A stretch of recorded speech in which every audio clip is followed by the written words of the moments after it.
प्लेट्सअप मराठीमध्ये आपल्या सर्वांचं स्वागत। राज्य शासनात एस.टी. महामंडळाचं विलीनीकरण करण्यात यावं यासाठी मागील 5 दिवसांपासून एस.टी. कर्मचारी या ठिकाणी आंदोलनाला बसले आहेत। राज्य शासन अद्यापही त्यांचे मागण्या मान्य करत नाही।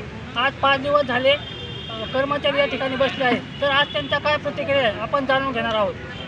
तर 5 दिवस झाले तुम्ही या ठिकाणी बसला, आज राज्य शासनाची दखल घेतली, काय प्रतिक्रिया आहे? बघा, राज्य शासन फक्त आता झोपण्याचे ढोंग करते। जे खरोखर झोपलेले त्याला उठवता येतं, पण राज्य शासन खरंच आणि मुख्यमंत्री साहेब झोपण्याचे ढोंग करतात। झोपलेला जागा करतात, पण यांना जागा करता येणार नाही।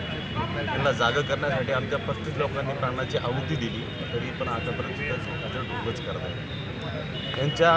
आमच्या मुंबई सेंट्रलला आझाद मैदानामध्ये आमचे शेकडो लाखो बांधव तिथे गेलेले, तरी यांना अजून जागा दिली।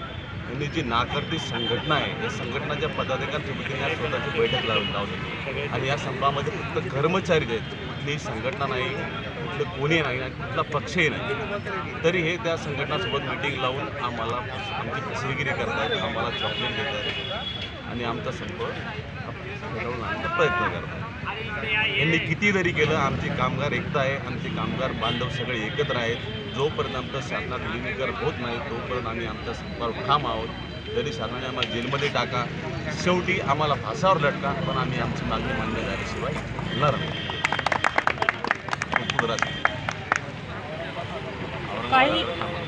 काही झालं तरी आता कर्मचारी आपल्या मागण्यावर ठाम आहेत आणि सरकारने आम्हाला फासावर जरी लटकावलं तरी आम्ही आता मागे हटणार नाही, अशी भूमिका आता या कर्मचाऱ्यांनी घेतली आहे। धन्यवाद।